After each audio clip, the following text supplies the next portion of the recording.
Oke, halo semuanya, balik lagi di channel Teknoza ID dan hari ini gue udah kedatangan sebuah smartphone terbaru dari Infinix. Ini dia Infinix Note 11 atau Note 11. Ini adalah varian basic atau varian paling rendah dari Note 11 series. Ini yang bukan NFC atau non NFC. Harganya di Rp2.299.000 dan ada promo pre-order di Shopee beserta cashback dan segala macam.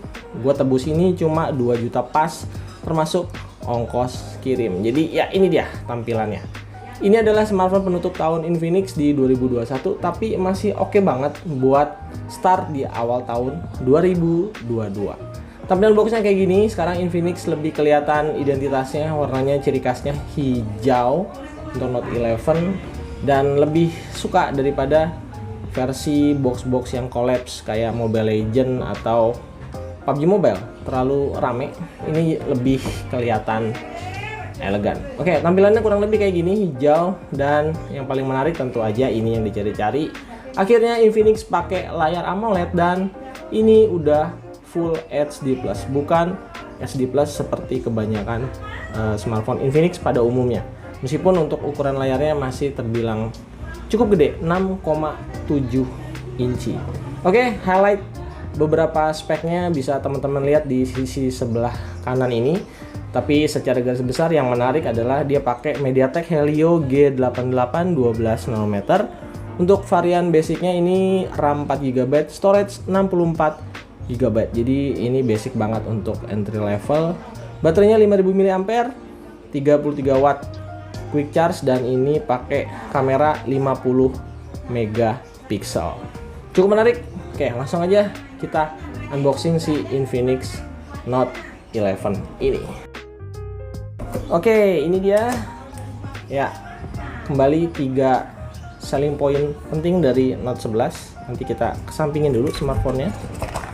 Di dalamnya ada ini X-Clock, terus buku manual book dan kartu garansi resmi.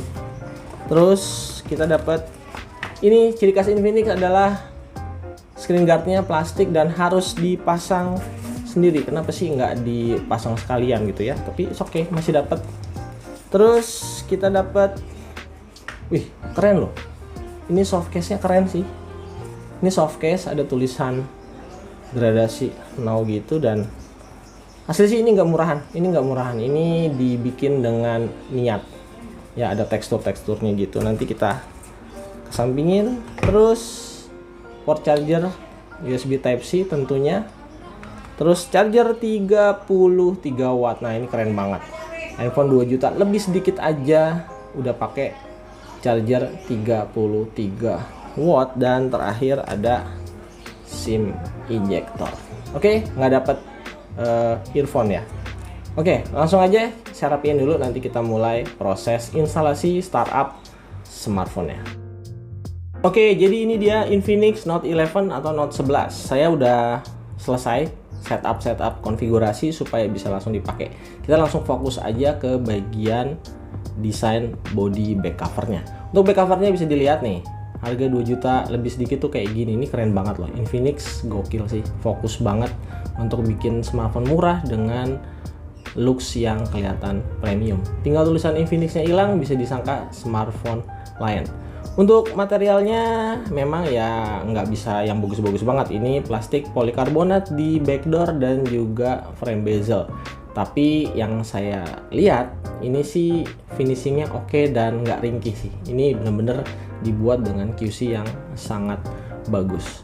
Nah, untuk bezelnya sendiri pakai desain mengotak, bukan kurva kayak smartphone kebanyakan. Jadi di sini bisa kelihatan kalau memang desain premiumnya lebih kelihatan retro klasik modern gitu. Terus kalau kita pegang kayak gini, ini handphone ini langsung terasa kalau ini tuh Infinix Note 11. Kenapa? Karena di bagian sini tuh, di bagian sudut-sudut sini tuh kalau dipegang gini tuh terasa kayak neken gitu ya. Ini nggak mengurangi kenyamanan, tapi bikin feels dipegangnya itu beda sama smartphone yang lain. Begitu bentuknya juga cukup tipis. Beratnya cuma 184 gram. Itu terbilang enteng loh ya, terbilang ringan buat smartphone dengan layar 6,7 inci. Terus tuh bump kameranya tipis, nggak ganggu dilihat ya, nggak terlalu ganggu mata karena cukup tipis. Di bagian bawahnya juga oke. USB Type-C port, jack audio 3,5 mm, stereo speaker di bagian bawah ada satu, terus di bagian earpiece-nya ada satu, jadi dual stereo speaker. Untuk body ini oke, presisi, terus ya looks-nya premium banget.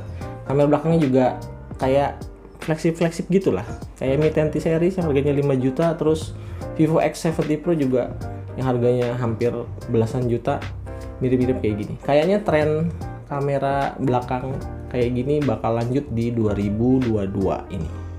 Oke, sekarang kita lanjut ke bagian layar.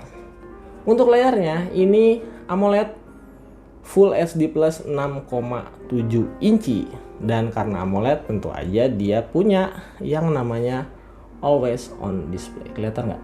Nah, ini agak redup sedikit sih always on displaynya. Dia punya always on display ya, bisa muncul selama 10 detik aja, nggak bisa nyala terus, mungkin untuk menghemat baterai. Oke, kita lanjut. Untuk respon layar sentuhnya, respon fingerprint scanner juga responsif kok, meskipun nggak yang paling cepat. Oke, ini dia layarnya. Terus yang menarik adalah layarnya memang sudah AMOLED meskipun masih 60 Hz. Nah, di sini terjadi perdebatan apakah lebih pilih IPS 90 Hz atau 60 Hz AMOLED. Kalau dari mata tentu aja saya lebih pilih AMOLED 60 Hz. Nah, untuk layar sendiri yang paling PR adalah di sini aja sih paling. Poni water drop kayak Vivo V21, V21, atau mungkin kalau saya dulu pernah pakai Huawei P30 Pro, mirip tuh. Nggak ganggu kok. Masih nyaman-nyaman aja karena sama Pansol tuh bedanya ya tipis lah. Tapi di sini Infinix bisa kasih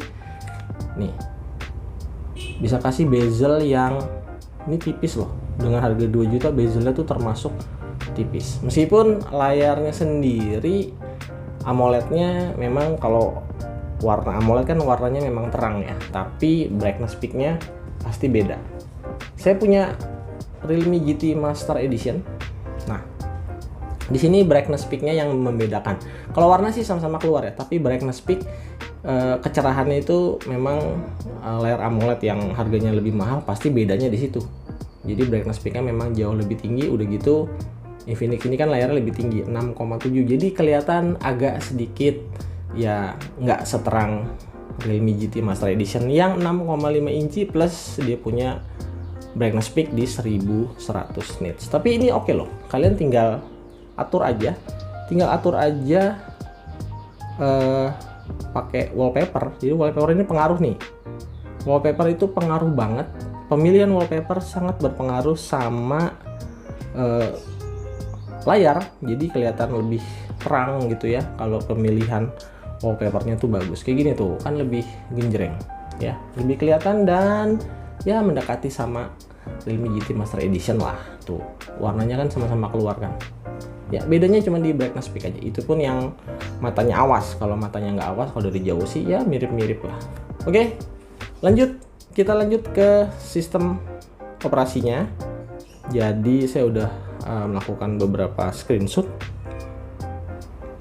Dari pertama dibuka, dari sisa 64 GB, tersisa sekitar 40 GB buat kita install aplikasi, video, atau game. Jadi pastiin karena ini pakai triple slot, kalian bisa tambahin micro SD card eksternal tanpa ganggu pemakaian 2 SIM card kalian. Kalau pakai 2 SIM card jadi nggak ganggu, jadi tinggal masukin aja micro SD card. Saya pakai 30 GB, jadi totalnya saya punya storage 90 GB. Cukup buat ya untuk game-game yang nggak terlalu gede. Genshin Impact masih bisa masuk, PUBG Mobile masih bisa masuk. Jadi masih lebih lega. Jadi sekali lagi pastiin kalau beli ini, kalau kurang nggak usah khawatir, langsung beli aja memory card eksternal buat dipasang. Terus untuk operating system ada update software pertama kali dibuka XOS 10 dengan Android 11, ada update software versi V628 777 MB yang langsung diupdate aja supaya smartphone-nya jadi jalan lebih bagus karena dia bisa aktifin fitur memory function alias RAM expander. Nah, RAM expandernya saya udah tambahin 3 GB. Oke. Lanjut kita bahas skor Antutu. Nah, skor Antutu benchmark versi 9 218.000 poin. Kalau versi yang lebih tinggi, varian RAM 6 GB, 128 GB storage, dia skornya kalau nggak salah 240 sampai 250.000 poin. Memang kelasnya ada di mid range. Ini kayaknya head to head banget sama Redmi Note 10 yang juga pakai layar AMOLED. Ya, tapi di sini ada bug sedikit, tapi nggak terlalu ngaruh sih. Ini dikenal atau didetek sebagai Infinix Smart 4, atau bug dari SOS-nya atau dari Antutunya. Oke, nggak apa-apa. Lanjut, kita coba buka kameranya. Ya, untuk kameranya sebenarnya cukup menarik nih. Kameranya itu kamera utamanya 50 megapiksel f1.6. Jadi harusnya hasil foto di kondisi cahaya yang kurang hasilnya bisa lebih bagus. Untuk menu-menunya sendiri, di sini yang penting-penting aja, dia ada Pro. Di mode Pro ini cuma bisa di foto, nggak bisa di video ya. Mode Pro ini lengkap. Shutter speednya bisa sampai 30.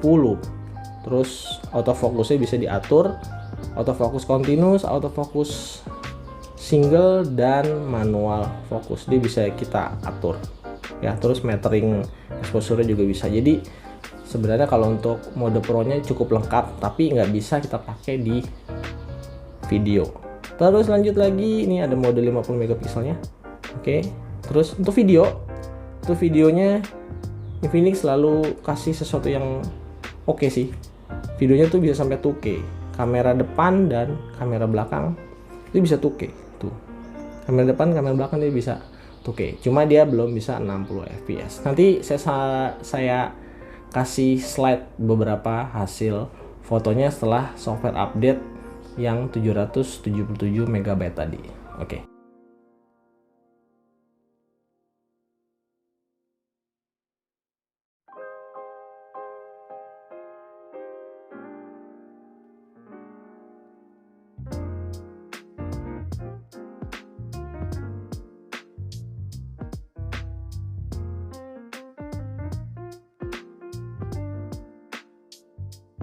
Oke, chipset MediaTek Helio G88 12 nanometer di Infinix Note 11 untuk PUBG Mobile. Dia bisa dapat setting di Smooth Ultra dan HD High. Jadi mentok di Smooth Ultra. Nanti di video review coba kita tes pakai GFX Tools apakah dia bisa ngangkat 60 fps. Oke, untuk PUBG Mobile ini gyroscope-nya saya setting di posisi always on dan ini responsif, dan ini nggak ada jeda sepersekian detik pun, nggak ada jeda. Kayaknya jadi bisa dipastiin ini hardware ya, bukan software, jadi nggak ganggu buat player yang pakai gyroscope buat main PUBG. Untuk review lengkapnya nanti kita bahas gamenya. Kalau sepintas sekilas aja sih layarnya oke, enak, warnanya juga AMOLED-nya keluar ya, karena AMOLED jadi nggak ada touch delay. Terus nggak tahu nih, belum banyak musuh, belum tahu ngeframe atau enggak, tapi harusnya sih enggak. Mungkin baru akan kerja keras kalau nanti dites pakai PUBG Mobile. Buat yang penasaran, mungkin saya dari tadi penasaran sama soft case-nya. Ini soft case-nya bagus banget. Tuh. Soft case-nya kalau dipasang kayak gini. Gimana? Tuh, keren ya. Soft case-nya kelihatan nggak murahan banget. Soft case-nya kelihatan bagus.